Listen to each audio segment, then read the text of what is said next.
Assalamualaikum warahmatullahi wabarakatuh. Innal hamdalillah nahmaduhu wa nasta'inuhu wa nastaghfiruh wa na'udzu billahi min syururi anfusina wa min sayyiati a'malina. May yahdihillahu fala mudilla lahu wa may yudlil fala hadiyalah.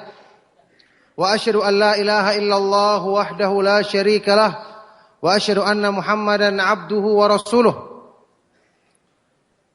sallallahu alaihi wa ala alihi wa ashabihi wa man tabi'ahum bi ihsanin ila yaumiddin amma ba'du. Alhamdulillah, ma'asyiral ikhwa wal akhwat fid din rahimakumullah.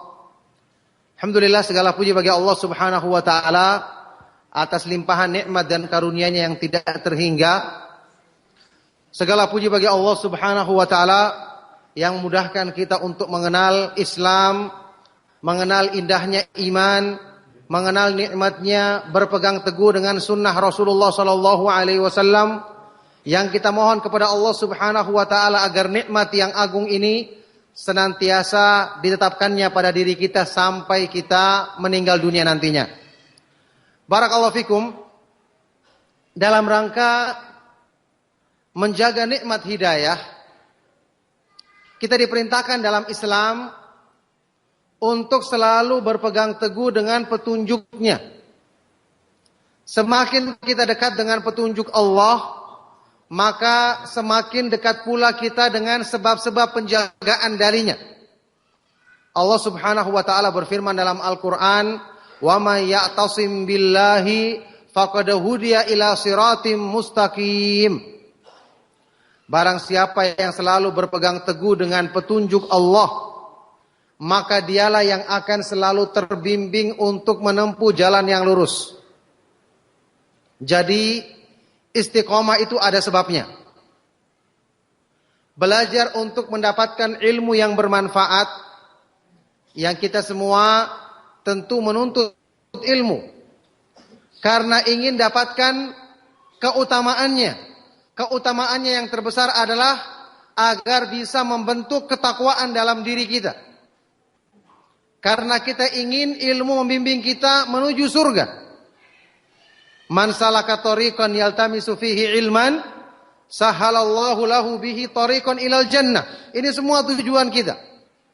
Barang siapa yang menempuh satu jalan dengan tujuan untuk mencari ilmu, maka Allah akan mudahkan baginya jalan menuju surga.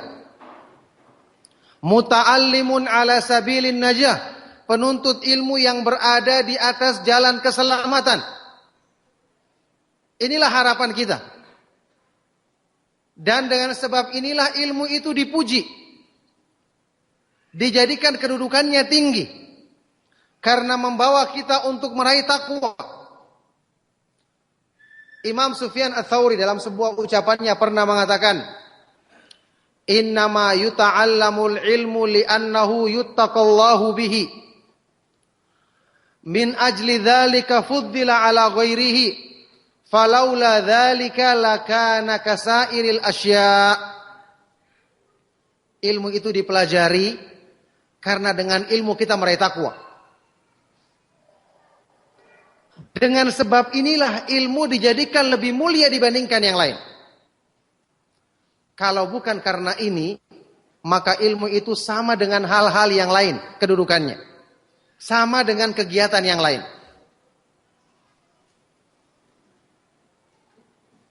Untuk itulah, ya, dalam rangka kita mengusahakan ilmu yang bermanfaat, yang membentuk ketakwaan kepada Allah Subhanahu wa taala, kita perlu mempelajari adab-adab dalam menuntut ilmu. Para ulama dari masa ke masa, mereka selalu menulis kitab yang membahas tentang adab-adab dalam menuntut ilmu. Akhlak yang seharusnya menghiasi seorang penuntut ilmu. Tujuannya jelas, supaya kita belajar semakin lama semakin baik. Semakin lama semakin dekat dengan petunjuk sunnah. Dalam semua keadaan tenang maupun dalam keadaan fitnah, kita tetap berpegang teguh dengan kebenaran. Tidak melenceng dari ilmu. Ini penting. Sejauh mana kita berpegang dengan adab-adab menuntut ilmu, maka sejauh itu pula manfaat dan kualitas ilmu kita akan dapatkan. Karena kita tahu semua, ilmu yang dipuji dalam ayat-ayat Al-Quran dan hadis-hadis Rasulullah SAW adalah al-ilmu nafi', al-muwarrithu lil amali salih. Ilmu yang bermanfaat, yang mewariskan amalan soleh, yang membentuk ketakwaan dan rasa takut di hati kita kepada Allah Subhanahu wa taala. Inilah yang dipuji dan itu yang dimaksud dengan sabda Rasulullah sallallahu alaihi wasallam dalam hadis yang kita kenal bersama, "May yuridillahu bihi khairan yufaqihu fid din." Barang siapa yang Allah kehendaki baginya kebaikan, maka Allah jadikan dia faham dalam urusan agamanya. Maka ikhwani wa akhwati fid din rahimakumullah, salah satu di antara adab penting dalam menuntut ilmu adalah memilih guru. Menentukan siapa yang pantas dijadikan sebagai sumber rujukan dalam ilmu dan siapa yang tidak pantas. Pembahasan ini mestinya tidak asing bagi kita. Dari awal-awal kita ikuti kajian sunnah ini sudah disampaikan, sudah dibahas. Tapi ternyata pembahasan tinggal pembahasan. Pada kenyataannya,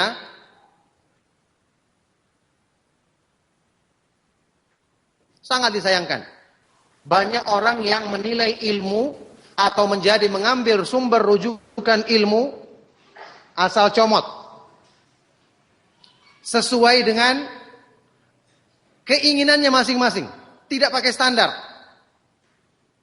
Siapa yang mengaku atau yang mengumumkan dirinya sebagai ustadz sunnah, lantas semua berbondong-bondong untuk bertanya kepadanya, mengambil ilmu darinya, tanpa meneliti keadaan orang tersebut. Bagaimana ilmunya akan benar kalau seperti ini? Adab ilmu yang penting sudah dilanggarnya sejak awal. Yang selalu diingatkan oleh para ulama ahlu sunnah di buku-buku mereka. Ini yang banyak dilalaikan. Dan sangat disayangkan termasuk para penuntut ilmu. Dalam masalah ini tidak punya standar. Bahkan menggunakan kaidah-kaidah Islam yang keliru dan salah penempatannya. Oleh karena itu, ya, kita punya manhaj ahlu sunnah wal jamaah. Artinya selalu merujuk kepada pemahaman para sahabat radhiyallahu ta'ala anhum ajma'in. Dalam menentukan sumber ilmu, dalam tata cara kita belajar, metode pengambilan ilmu, termasuk dalam menentukan siapa guru yang pantas diambil ilmu darinya. Sejak awal-awal kita ngaji, selalu kita dengarkan ucapan yang dinukil oleh Imam Muslim dalam Muqaddimah Sahih Muslim. Ucapannya Muhammad ibnu Sirin, ulama tabi'in yang terkenal. Sewaktu beliau mengatakan, "Inna hadzal ilma dinun, fanzuru amman ta'khuduna dinakum." Sesungguhnya ilmu yang kamu pelajari itu menentukan agamamu, yakni menentukan imanmu. Inilah yang menentukan kamu akan selamat menghadap Allah atau tidak. Maka lihatlah dari siapa kamu mengambil ilmu agamamu. Teliti. Siapa yang engkau dengarkan ucapannya dalam menyampaikan ilmu agama. Tidak boleh mengambil dari sembarang orang. Tidak boleh hanya mengedepankan sangka baik. Nanti kita akan bahas masalah ini. Sebagian orang hanya mengedepankan sangka baik. Oh, yang penting kelihatannya dia baik. Padahal kalau kita tanyakan dalam urusan-urusan dunia, ya, apakah setiap orang yang Anda anggap baik atau betul-betul baik? Kita punya tetangga, akhlaknya baik, suka menolong, suka membantu, ramah. Baik. Kalau kita sakit, kita berobat ke dia, meskipun dia bukan dokter? Pasti tidak. Meskipun dia baik, bukan berarti lantas dalam semua permasalahan dia paham. Sebaliknya ada tetangga kita yang akhlaknya buruk, kasar, tapi dia dokter. Ketika kita sakit, pasti kita akan tetap ke dia kan? Karena dia adalah ahli dalam bidang tersebut. Jadi sangka baik itu ada penempatannya, mengambil ilmu itu ada juga penempatannya. Bahkan para ulama ahlu sunnah wal jamaah telah menjelaskan bagaimana kita bisa menilai kelirunya kebanyakan seorang saat ini dalam mengambil atau menjadikan sumber rujukan ilmu.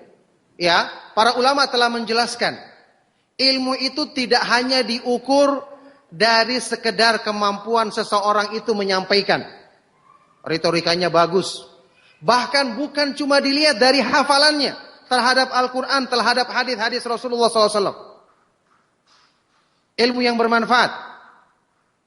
Ya, bukan cuma diukur atau dinilai dari sini. Kemampuan menulis misalnya. Di dalam sebuah athar yang sahih dari sahabat yang mulia Abdullah bin Mas'ud radhiyallahu taala anhu, athar yang disahihkan oleh Syekh Al-Albani rahimahullah taala dalam silsilah hadis sahihah, beliau pernah mengatakan, innakum fi zamanin katsirun fihi ulama'uhu wa qalilun khutaba'uhu wa sayati zamanun katsirun fihi khutaba'uhu wa qalilun ulama'uhu. Kalian saat ini di zamannya para tabi'in, karena Ibnu Mas'ud berbicara di depan murid-muridnya. Kalian saat ini berada di satu zaman yang banyak orang-orang yang berilmu tapi sedikit yang pandai berbicara. Sedikit yang pandai, retorikanya bagus dalam menyampaikan. Sedikit yang pandai berkhutbah. Nanti akan muncul di akhir zaman, zaman kita sekarang. Pada waktu itu banyak orang yang pandai berbicara, pandai menyampaikan, pandai menulis, pandai berkoar-koar, seolah-olah pandai memiliki ilmu yang dalam, tapi wa qalilun ulama'uhu, sedikit yang berilmu dengan benar di antara mereka. Ini riwayat yang sahih. Bahkan riwayat ini ada yang maknanya marfu dari ucapan Rasulullah sallallahu alaihi wasallam juga dengan sanad yang sahih. Ini menggambarkan kepada kita ilmu itu karena dia merupakan bagian dari agama kita, kita harus benar-benar teliti. Kita harus benar-benar selektif dalam memilih siapa yang kita jadikan sebagai rujukan dalam ilmu agama kita. Coba kita lihat sekarang metode para ulama salaf, para ulama ahlul hadis. Perlu saya ingatkan di sini, dalam masalah menilai, dalam masalah mengkritik, menilai siapa yang pantas dan siapa yang tidak pantas, metode yang ditempuh oleh para ulama ahlul hadis dalam menilai rawi-rawi, siapa yang diterima riwayatnya, siapa yang tidak, inilah yang paling pantas diterapkan dalam masalah ini. Seperti penjelasan Imam Ibnu Rajab Al-Hambali dalam sebuah tulisan kecil beliau, Al-Farqu bainan nasihati wa ta'yir. Di dalam muqaddimahnya dia menyebutkan la farqa, tidak ada perbedaan dalam masalah menilai, kaidah-kaidah dalam menilai mana riwayat-riwayat yang diterima, memisahkan hadis yang lemah dari hadis yang sahih, rawi yang bermasalah dalam riwayatnya sehingga ditolak, atau rawi yang diterima riwayatnya, dengan menilai orang-orang yang salah dalam memahami urusan agama. Siapa yang ahlul bid'ah, siapa yang ahlus sunnah. Siapa yang pantas diterima ilmu darinya dan siapa yang tidak pantas. Ini kaidahnya sama. Nah sekarang kita lihat. Para ulama dulu, karena mereka mengetahui ini bagian dari agama, maka mereka sangat teliti dalam menilai seseorang yang akan dijadikan sebagai guru agama. Imam Ibrahim Ibnu Yazid An-Nakhai dari penduduk Kufah, tabi'in, mengatakan, kanu idza atau rajulan liyakhudhu anhu nadharu fi salatihi wa sunnatihi wa samtihi thumma akhadhu anhu. Dulunya para ulama salaf, kalau mereka ingin datang kepada seseorang untuk belajar, tidak langsung ngaji. Ya, ketika mereka ingin belajar, datang dulu ke masjidnya, lihat bagaimana sholatnya orang ini. Kemudian bagaimana pengamalannya terhadap sunnah. Bagaimana akhlak dan tingkah lakunya. Baru diambil ilmu darinya. Ada prosesnya, iya kan? Orang saat ini hanya lihat ada statusnya di media sosial. Menulis sesuatu yang kelihatan indah, langsung diterima, langsung disebarkan. Ini bedanya ulama salaf dengan kita. Karena mereka mengetahui ini bagian dari agama, maka mereka menjadikan pemilihan guru dengan sangat teliti. Ada lagi seorang ulama salaf yang lainnya yang diterangkan oleh Imam Abdurrahman ibnu Yahya al-Muallimi. Bagaimana ketelitiannya para ulama salaf dalam memilih guru. Sampai-sampai disebutkan oleh salah seorang ulama tabi'ut tabi'in yang bernama Al-Hasan ibnu Saleh ibnu Hayy. Dia mengatakan, ya, saking telitinya para ulama itu ketika menanyakan tentang keadaan seorang guru sebelum belajar darinya, mereka bertanya kepada jamaah masjid, kepada tetangganya, kepada setiap orang yang kenal. Hatta yuqal, sampai-sampai ada yang berkomentar, aturiduna an tuzawwiju, apakah kamu ingin menikahkan dia dengan putrimu? Yakni lebih teliti dari seorang ikhwan yang melamar seorang akhwat. Atau sebaliknya. Sampai semua ditanyakan. Bagaimana bentuk giginya. Bagaimana ya kulitnya dan seterusnya. Ditanyakan seperti itu. Karena telitinya mereka tanyakan kepada semua yang kenal. Bagaimana keadaan orang ini. Bagaimana sholatnya. Bagaimana akhlaknya. Orang-orang yang ditanya keheranan. Apakah kamu ingin menikahkan dengan anakmu? Ini menggambarkan apa? Ketelitian. Jadi ilmu itu di kalangan mereka sangat berharga. Sehingga tidak diambil dari sembarang orang. Sampai pun yang mereka sampaikan itu kadang-kadang ada orang yang menyampaikan kebenaran. Betul. Awalnya dia ingin membuat kita tertarik. Sekali dia menyampaikan sesuatu yang indah kita tertarik. Lama-lama kita ikut. Setelah itu akan kelihatan keadaannya yang asli. Inilah sebabnya para ulama mengatakan, ya, kenapa mereka mengingatkan untuk jangan mendengarkan ucapannya ahlul bid'ah meskipun ketika mereka membawakan ayat Al-Quran. Karena setelah itu apa yang datang setelah ayat Al-Quran dibawakan? Syubhat. Ya, antum tahu semua ucapannya Imam Adz-Dzahabi yang sangat terkenal. Ya rauna annal quluba dha'ifa wa syubhata khattafah. Para ulama salaf memandang hati manusia itu sangat lemah, mudah terpengaruh. Sementara yang namanya syubhat, itu mudah menyambarnya. Gampang mengikat hati. Kalau sudah kita kagum sama seseorang, kita akan sulit meninggalkan ucapannya meskipun setelah itu kita mengetahui kesalahannya. Di sini permasalahannya. Makanya kalau kita lihat metode daripada para ulama salaf ketika menuntut ilmu, ya, mulai dari zamannya para sahabat, mereka sangat teliti. Jangankan orang yang tidak dikenal, kita bahkan belum pernah ketemu dengan orang tersebut, sudah banyak yang kita nukil dari ucapan-ucapannya. Sama sekali belum meneliti.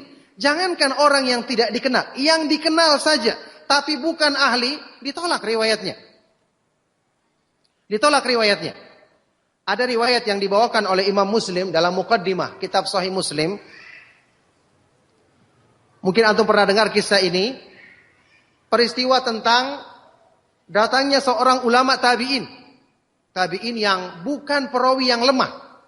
Bukan yang bermasalah dalam manhajnya. Dia datang kepada Ibnu Abbas. Tabi'in ini bernama Bushair Ibnu Ka'ab al-Adawi. Datang ke Mekah. Berkunjung ke majelisnya sahabat yang mulia Abdullah Ibnu Abbas. Bushair ini rawi yang terpercaya. Masalah riwayat tidak ada masalah. Amanah, terpercaya, teliti. Dia datang, Ibnu Abbas belum kenal dia. Radhiyallahu ta'ala anhuma. Di depan Ibnu Abbas, dia menyampaikan hadis-hadis Rasulullah SAW yang didengarnya dari sahabat lain. Di hadapan murid-muridnya. Ketika dia menyampaikan, ternyata Ibnu Abbas sama sekali tidak menoleh kepadanya. Tidak dengar, tidak dilihat. Bushair ibnu Ka'ab al-Adawi tersinggung. Langsung dia mengatakan, ya Ibnu Abbas, mali ra'aituka la ta'dhanu li wa la tasma'u li hadithi. Wahai Ibnu Abbas, kenapa aku melihat kamu tidak menoleh kepada aku, tidak mau dengarkan hadis yang aku sampaikan? Uhadithuka an Rasulillah sallallahu alaihi wasallam wa la tasma'. Apakah pantas saya menyampaikan kepadamu hadis Rasulullah sallallahu alaihi wasallam, kemudian kamu tidak mau dengarkan? Ibnu Abbas kemudian mengucapkan ucapan yang merupakan metode manhaj ahlu sunnah dalam menuntut ilmu. Memang yang kamu sampaikan hadis, tapi siapa Anda? Siapa Anda yang benar-benar dianggap ahli dalam menyampaikan ini? Kata Ibnu Abbas radhiyallahu taala anhuma, kunna marratan idza sami'na rajulan yaqulu qala Rasulullah sallallahu alaihi wasallam ibtadarathu a'yununa wa asghayna ilaihi bi adhanina falamma rakiban nasu sa'ba wadh-dhalul lam na'khudh minhum illa ma na'rifuh. Memang kami dulunya di zaman-zaman fitnah belum menyebar, para sahabat semua masih saling mengenal satu sama yang lainnya. Kami dulu kalau mendengar ada seseorang yang mengatakan Rasulullah SAW bersabda seperti ini, Rasulullah SAW bersabda seperti ini, kata Ibnu Abbas, langsung mata-mata kami segera memandangnya. Langsung kami konsentrasikan telinga kami untuk mendengar ucapannya. Ini dulunya. Tapi falamma rakiban nasu sa'ba wadh-dhalul. Setelah itu ketika manusia sudah tidak lagi menyeleksi apa yang mereka dengar. yakni mereka sudah menunggangi hewan yang liar maupun yang jinak. Ini istilah manusia sudah tidak teliti. Tercampur yang baik dan yang batil. Ketika sudah terjadi hal ini, lam na'khudh minhum illa ma na'rifu. Sejak saat itulah kami tidak akan mengambil dari manusia kecuali yang kami kenal saja. Kecuali yang kami kenal saja. Coba antum perhatikan. Ini hadis yang disampaikan. Yang menyampaikannya tabi'in yang terpercaya. Bahkan Bushair ibnu Ka'ab ini bukan cuma tabi'in. Tabi'in senior, mukhadram. Mukhadram itu artinya tabi'in yang pernah menjumpai masa Rasulullah SAW. Tapi tidak sempat bertemu dengan Nabi SAW. Yang ini secara usia mereka sama dengan sahabat. Sudah seperti itu Ibnu Abbas tidak menerima apa yang disampaikannya karena tidak dikenal olehnya. Dari sinilah kita ketahui ilmu itu harus ma'ruf, dikenal orangnya. Bagaimana caranya dikenal? Kita tidak kenal, tanya kepada ustadz yang mengenal dia. Dari dulu para ulama salaf seperti ini. Mereka bertanya, kita ingin menilai hadis, kita tidak kenal rawi tersebut. Cari di kitab-kitab para ulama. Jarh wa ta'dil yang menerangkan tentang keadaan rawi tersebut. Ini metode yang ditempuh oleh para ulama sejak dulu sampai sekarang. Ya, ucapan yang terkenal dari Muhammad ibnu Sirin yang kemudian mempraktekkan apa yang disampaikan oleh Ibnu Abbas ini. Juga dibawakan dalam muqaddimah kitab Sahih Muslim. Ibnu Sirin mengatakan, lam yakunu yas'aluna 'anil isnad. Dulunya para ulama tidak pernah bertanya tentang keadaan rawi. Pembawa-pembawa ilmu tidak perlu ditanyakan tentang keadaannya karena semua jujur. Para sahabat semua terpercaya. Di zamannya para sahabat radhiyallahu taala anhum ajmain.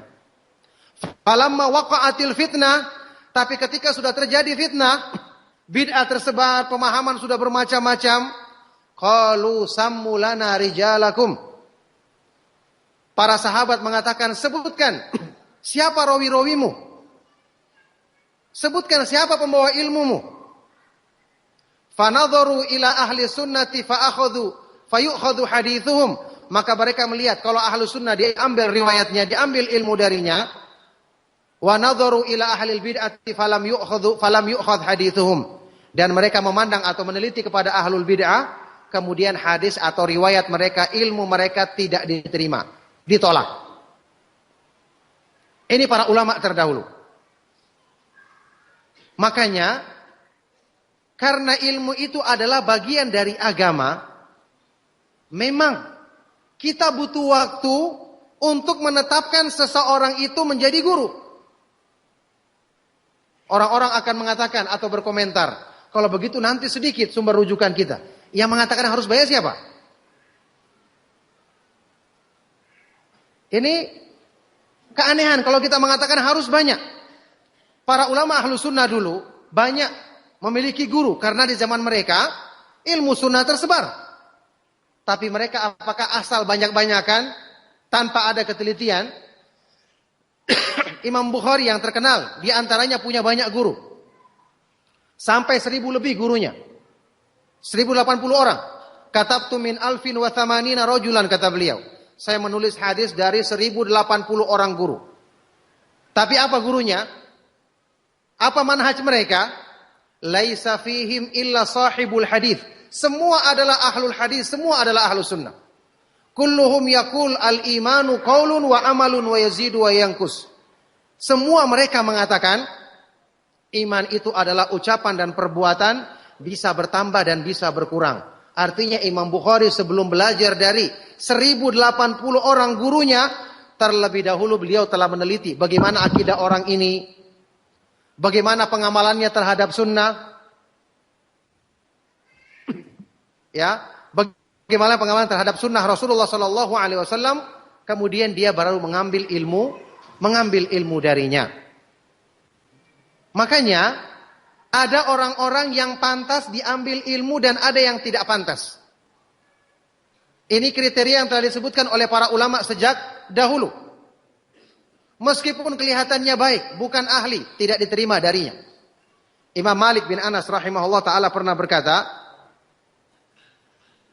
La yu'khadul ilmu an arba'atin wa yu'khadu amman siwahum. Ilmu itu tidak boleh diambil dari 4 golongan manusia. Dan bisa diambil dari selain mereka. Pertama, ini kita selesaikan karena mau adzan, ya. 4 golongan ini. La yu'khadhu an mubtadi'in yad'u ila bid'ati. Tidak boleh diambil dari ahlul bid'ah yang mengajak manusia kepada bid'ahnya. Yang kedua, wala an safihin yu'linu bis safah. Tidak boleh diambil dari orang-orang yang dungu, sangat bodoh, menampakkan kedunguannya. Tidak boleh. Karena dia bukan ahlinya.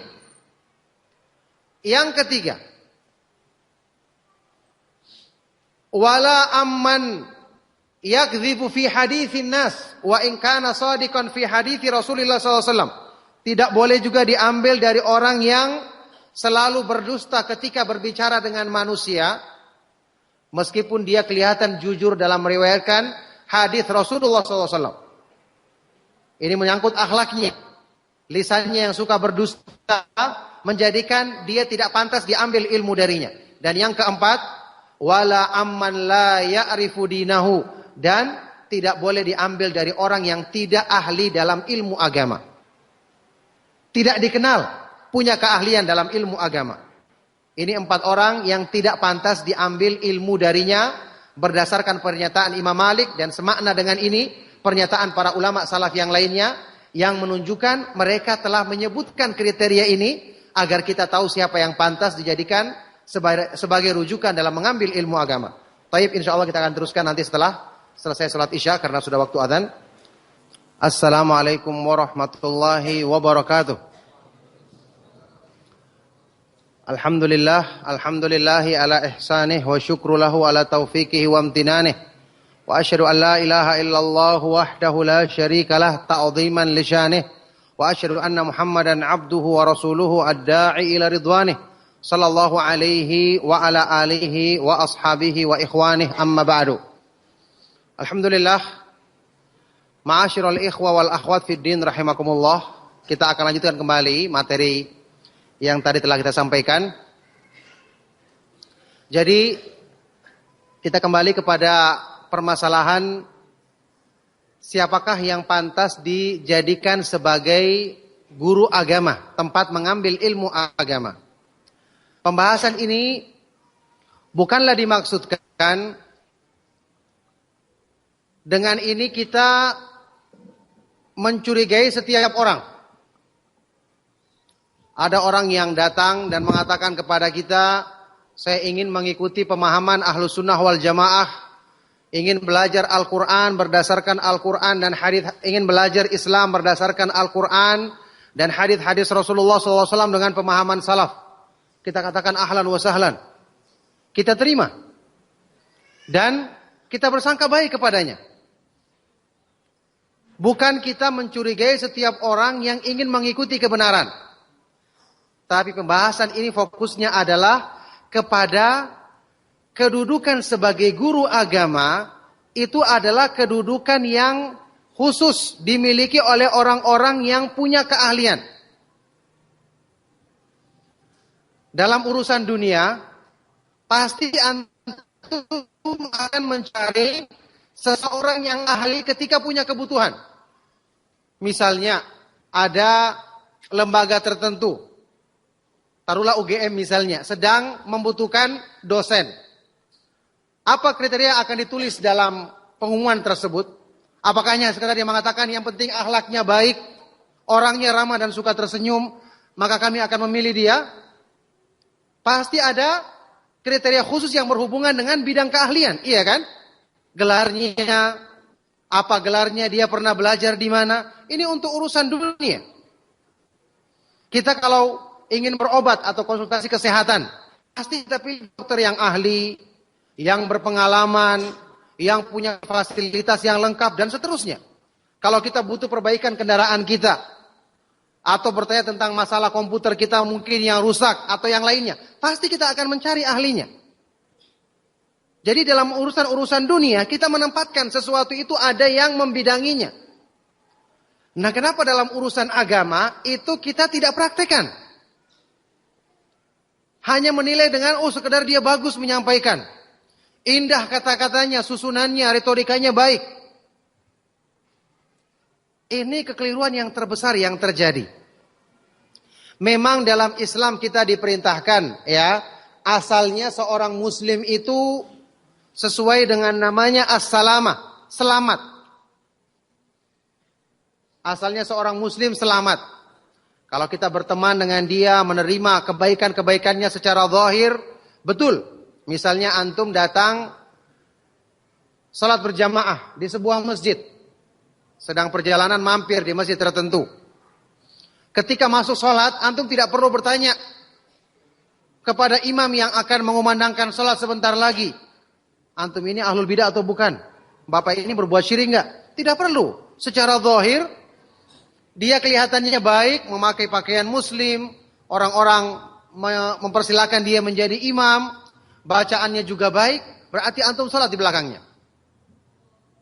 Demikian pula makan sembelihannya orang muslim. Secara zahir, kalau tidak ada indikasi-indikasi yang menunjukkan bahwa dia bermasalah dalam masalah sembelihan, antum makan sembelihannya. Ini dalam urusan-urusan yang tidak berhubungan dengan mengambil ilmu darinya. Adapun kalau mengambil ilmu, dia harus punya kriteria yang lain, yaitu orang ini pantas dan memang ahli dalam menyampaikan ilmu agama. Bahkan di kalangan para ulama salaf, orang yang soleh saja, soleh benaran, bukan namanya soleh, yakni orang yang tekun beribadah, zuhud, itu banyak yang ditolak riwayat hadisnya. Apa kurangnya dia? Orang yang soleh itu kita jadikan sebagai teman, sebagai panutan, betul. Tapi untuk mengambil ilmu ada ahlinya. Dari sinilah kalau antum bahas ya di kitab-kitab para ulama, misalnya ketika mereka menjelaskan sebab-sebab tersebarnya hadis-hadis palsu di kalangan kaum muslimin. Antum tahu, kelompok yang paling terbesar yang berperan dalam menyebarkan hadis-hadis palsu justru orang-orang yang soleh. Kenapa? Karena mereka sibuk dengan ibadah sehingga tidak teliti dalam riwayat. Ini menunjukkan dia bukan ahli. Sampai-sampai ada pernyataan dari sebagian para ulama, misalnya imam dari kalangan tabi'ut tabi'in Yahya bin Sa'id Al-Qattan pernah mengatakan, "Ma ra'aitu salihina akdzaba minhum fil hadits." Aku tidak pernah melihat orang-orang yang saleh itu lebih banyak berdusta melebihi dalam hadis Rasulullah SAW. Yakni mereka tidak paham hadis, ikut-ikut meriwayatkan. Akhirnya hadis-hadis yang palsu atau rawi-rawi yang lemah mereka riwayatkan darinya sehingga tersebar. Ketika orang-orang mendengar, oh ini si fulan, ahli zuhud yang meriwayatkan, langsung diterima, iya kan? Karena dianggap orang yang soleh. Tersebarlah hadis-hadis yang palsu disebabkan mereka ikut-ikut meriwayatkan padahal mereka bukan ahlinya. Makanya kata-kata aku tidak pernah melihat orang-orang soleh lebih banyak berdusta melebihi dalam masalah hadis, maksudnya bukan berdusta dengan sengaja, tapi salah dalam meriwayatkan. Imam Muslim yang menjelaskan makna ucapan ini di dalam Muqaddimah Sahih Muslim, beliau berkata, yajril kadhibu ala alsinatihim wala yata'ammaduna dzalik. Ya, mereka meriwayatkan riwayat-riwayat yang dusta, yang tidak benar atas nama Nabi SAW, tapi mereka tidak sengaja melakukannya. Coba lihat, ini orang-orang yang jelas kesolehannya.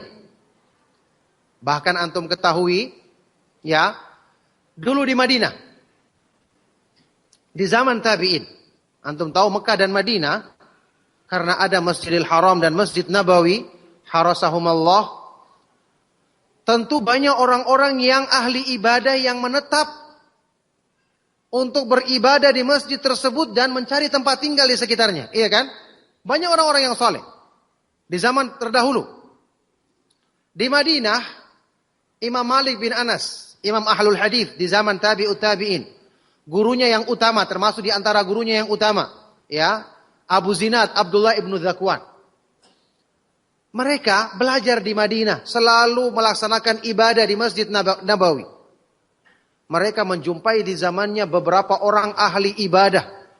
Kalau dititipkan Baitul Mal dengan sekian banyak uangnya, mereka akan tunaikan, tidak akan kurang sedikit pun. Tetapi urusan mengambil ilmu hadis, mereka ini tidak termasuk ahli. Tidak ada seorang pun yang mengambil riwayat hadis dari mereka. Bukan guru yang pantas dijadikan sebagai sumber ilmu. Ini solehnya luar biasa. Di Masjid Nabawi mereka selalu menetapi ibadah-ibadah yang disyariatkan oleh Allah Subhanahu wa taala. Beliau berkata, Imam Abu Zinad, adraktu fi hadzal balad mi'ata rajulin, aku pernah menjumpai di kota Madinah ini, di Masjid Nabawi ini, ada 100 orang. Kulluhum min ahli salah wa zuhud. Semuanya ahli ibadah, zuhud, orang-orang yang rajin beribadah. La yu'khadhu anhum al-hadith. Mereka meriwayatkan hadis tapi tidak ada seorang pun yang belajar dari mereka. Kenapa? Yuqalu laisu min ahlihi, karena mereka itu bukan ahlinya. Jadi orang yang baik akhlaknya, orang yang rajin beribadah dipuji dalam agama, tidak ragu lagi. Tapi untuk menjadi sumber rujukan ilmu, ada ahlinya. Tidak semua orang lantas menjadi ahli. Sehingga ketika ada orang yang berkata, sewaktu kita ingatkan untuk berhati-hati dalam menuntut ilmu agama, ada sebagian orang yang berkomentar seperti ini. Ustadz, yang penting kan kita lihat orangnya baik, tidak macam-macam. Orangnya secara zahir tidak menunjukkan penyimpangan. Apa salahnya kita mengambil ilmu darinya? Kita katakan kepada orang ini, apakah dalam urusan dunia Anda mempraktekkan hal yang sama? Setiap orang kelihatan baik, ramah, suka memberi, suka berbagi. Lantas Anda jadikan sebagai rujukan ilmu dalam semua permasalahan? Apakah begitu? Tidak. Orang yang baik, orang yang soleh, orang yang suka membantu, kita anggap sebagai teman dekat kita. Tapi ketika kita butuh kepada ilmu tertentu, kita akan cari orang lain untuk bertanya kepada ahlinya yang benar-benar menguasai masalah tersebut. Jadi kita harus bedakan antara kebaikan dan kesolehan seseorang dengan kepantasannya sebagai guru agama. Ini harus dibedakan. Dan ini yang dibedakan oleh para ulama kita. Nah, dari sinilah ada pembahasan, ya, yang juga saya perlu tambahkan di sini. Ada pembahasan yang telah dibicarakan oleh para ulama sejak dahulu sehubungan dengan ini dalam bidang hadis yang kita praktekkan dalam masalah urusan mencari guru agama tadi. Sehubungan dengan permasalahan seorang ulama besar yang bernama Imam Ibnu Hibban Al-Busti yang punya kitab Ibnu Hibban, terkenal kitabnya. Beliau ini dikritik dan diselisih oleh mayoritas ulama ahlul hadis. Karena beliau punya satu pemahaman, ya, dia menulis sebuah buku berjilid-jilid, judulnya Kitab Ats-Tsiqat, rawi-rawi yang terpercaya, artinya bisa diambil ilmu dari mereka. Di dalam kitab ini dia mencantumkan banyak rawi yang dikritik oleh para ulama yang lain atau dikatakan oleh para ulama lain, dia ini majhulul hal, tidak dikenal keadaannya. Ulama lain mengatakan kalau tidak dikenal keadaannya, tertolak riwayatnya. Rawi hadis itu harus dikenal kejujurannya, di samping kejujurannya, keahliannya, yakni ketelitiannya dalam menjaga riwayatnya supaya tidak bercampur dengan riwayat yang lain, supaya tidak dimasukkan keterangan-keterangan yang bukan dari riwayatnya dan seterusnya yang berhubungan dengan ketelitian. Kalau dia tidak, yang penting tidak ada kritikan dimasukkan dalam buku tersebut. Nah, Ibnu Hibban ini menyebutkan di dalam muqaddimah kitab ini satu kaidah yang sangat aneh, diselisih oleh para ulama yang lainnya. Dia mengatakan, "Ats-tsiqatu man lam yu'raf fihi al-jarhu." Orang yang terpercaya itu adalah orang yang tidak ada kritikan padanya. Selama tidak ada kritikan berarti dia terpercaya. Akhirnya dia masukkan beberapa rawi yang dinyatakan oleh para ulama yang lain, seperti Imam Ibnu Abi Hatim yang punya kitab Al-Jarh wa Ta'dil. Rawi ini tidak dikenal, dimasukkan dalam bukunya tersebut.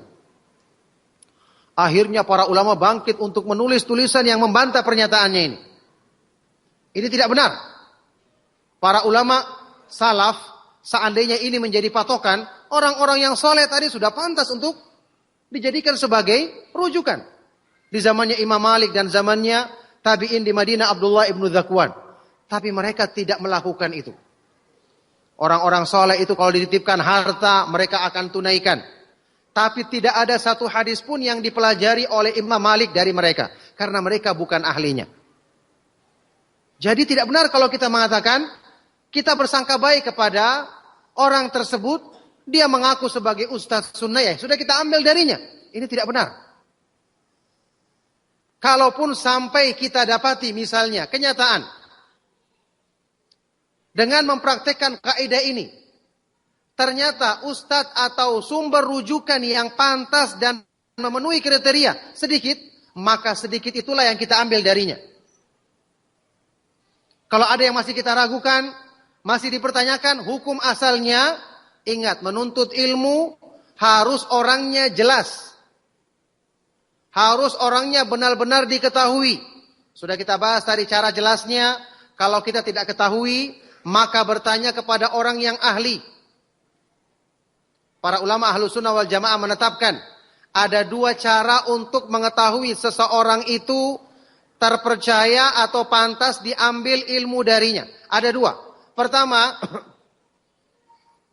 asyuhratu bil imamati wa thiqati wal-dhabt.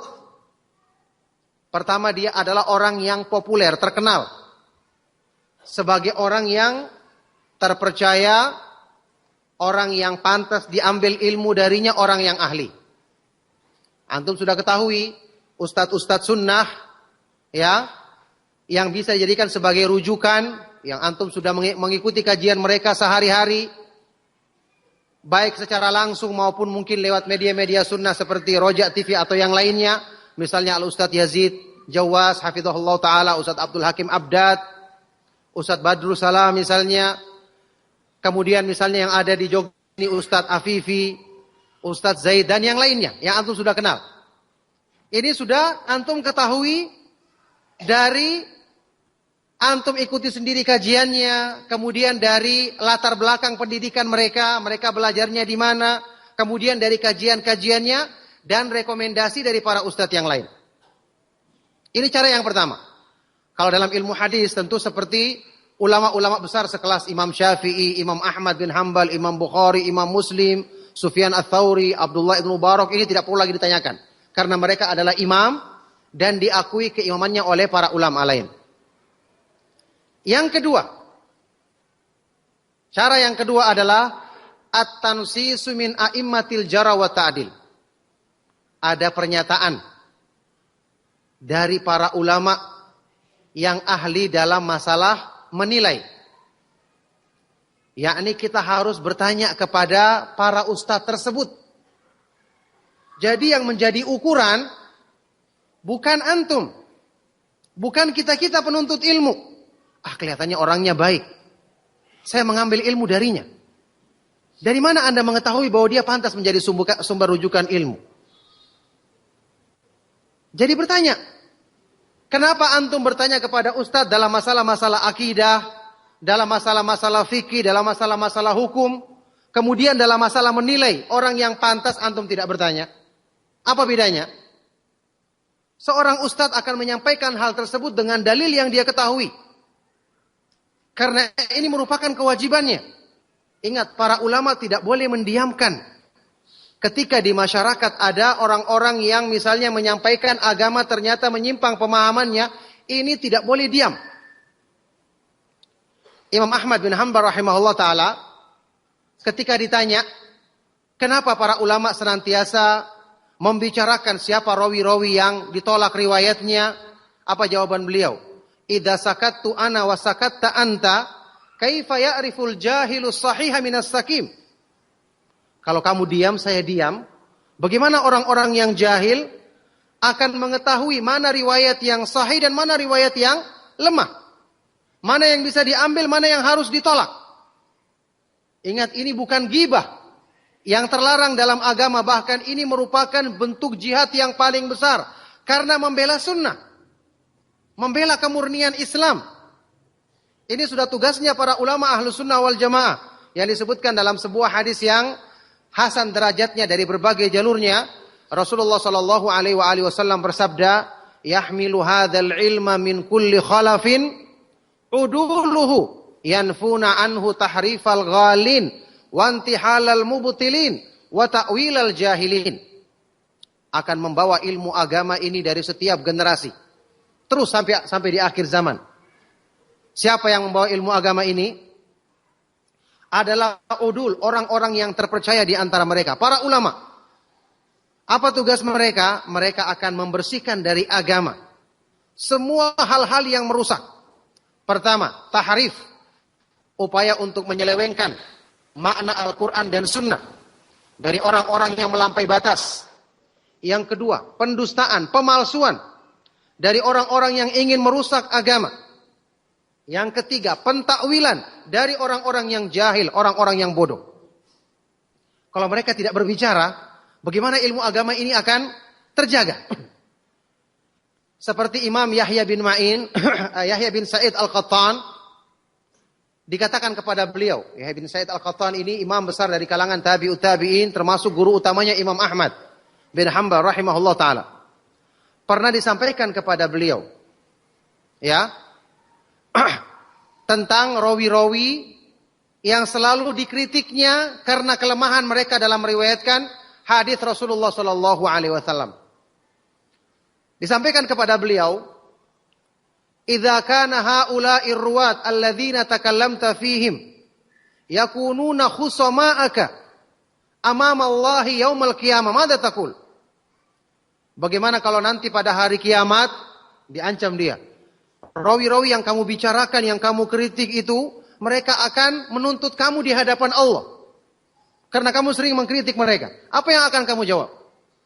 Apa yang kamu lakukan?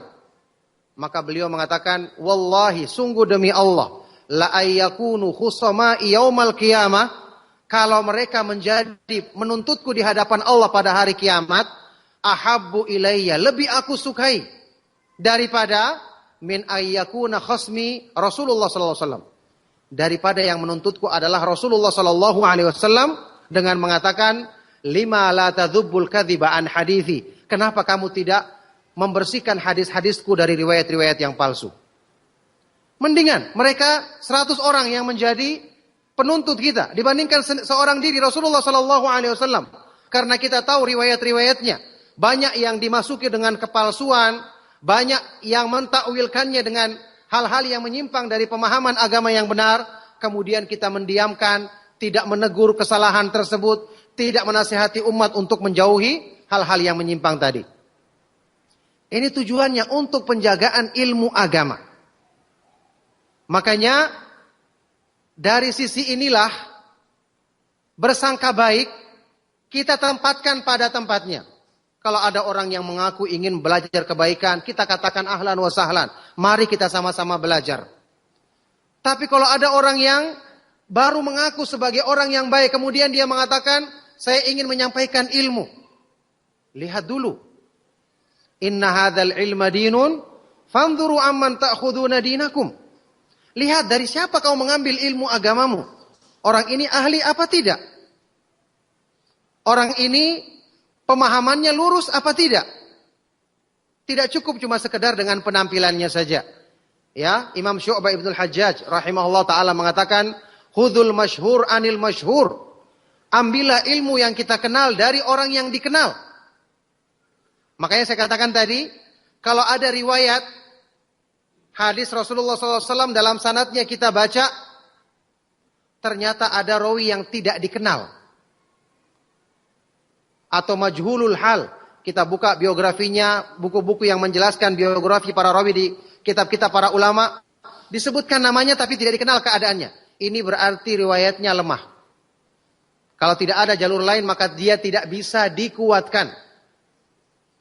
Tidak bisa dikuatkan. Karena para ulama tidak mengenalnya. Kalau para ulama tidak mengenalnya berarti orang ini tidak diketahui kepantasannya dalam menyampaikan ilmu agama. Ini sudah cukup menyebabkan riwayatnya tertolak. Kita katakan sebagai hadis yang dhaif, hadis yang lemah. Ini metode para ulama dalam menuntut ilmu. Jadi sekali lagi, kalau ada yang menawarkan atau menyampaikan ilmu agama di hadapan antum, lihat. Ada ustadz atau mengaku sebagai ustadz namanya Fulan bin Fulan. Hubungi salah seorang ustadz yang antum kenal. Ustadz ada si Fulan, dia menyampaikan seperti ini, dia banyak punya tulisan-tulisan. Apakah antum mengenal dia? Bagaimana dia menuntut ilmu? Bagaimana keadaan orangnya, pemahamannya? Kalau ternyata dalam pencarian para ustadz yang antum tanya tidak mengenalnya, tinggalkan. Berarti dia dalam hukum majhulul hal, tidak dikenal keadaannya. Asalnya riwayatnya tertolak. Sampai nanti berikutnya datang keterangan yang menyebutkan mungkin keadaannya baik, ternyata dia adalah orang yang rajin belajar, pemahamannya lurus, baru setelah itu kita terima riwayatnya. Jadi begini dalam metode menuntut ilmu agama. Untuk bersangka baik sudah kita bahas tadi, kita tempatkan di tempatnya. Kalau ingin sekedar berteman, ingin saling menasehati, tentu kita pilih orang-orang yang baik secara zahir yang kita kenal dari penampilannya. Tapi untuk mengambil ilmu agama sekali lagi, ya, lil ilmi rijalun, ya.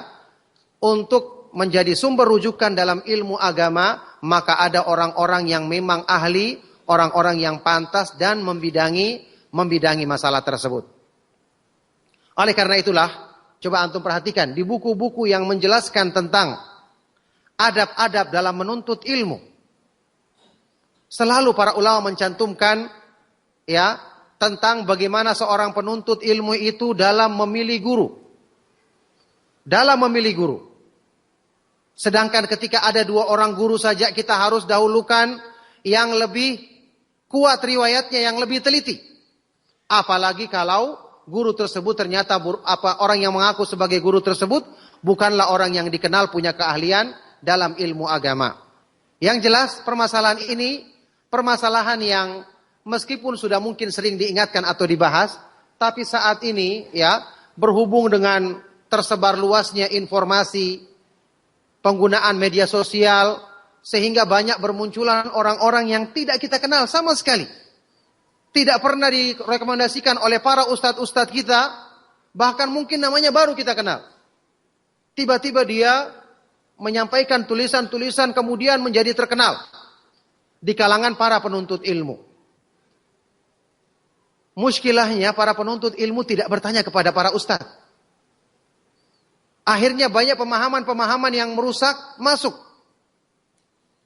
Ini yang akan menjadi masalah. Ketika sudah menjadi syubhat yang menempel di hati, akan sulit dikeluarkan, akan sulit untuk dilepaskan.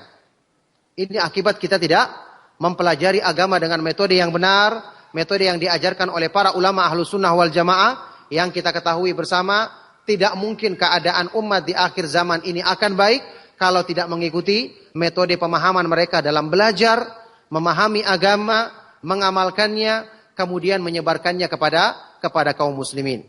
Barakallahu fikum, ma'asyiral ikhwa wal akhwat fid din rahimakumullah, karena mengingat waktu juga apa yang ingin saya sampaikan dalam kesempatan kali ini ya, demikianlah, mudah-mudahan bisa bermanfaat bagi kita semua. Tentang pembahasan masalah ini dengan rinciannya itu dimuat, saya pernah menulis sebuah tulisan yang dimuat dalam majalah As-Sunnah kurang lebih edisi yang lalu ya, atau 2 edisi yang lalu. Lihatlah dari siapa kamu mengambil ilmu agamamu. Semoga apa yang kita bahas bermanfaat dan menjadi sebab kebaikan bagi kita semua. Mohon maaf jika ada yang salah dan kurang berkenan. Kita berikan waktu bagi yang ingin bertanya ya, saya cukupkan.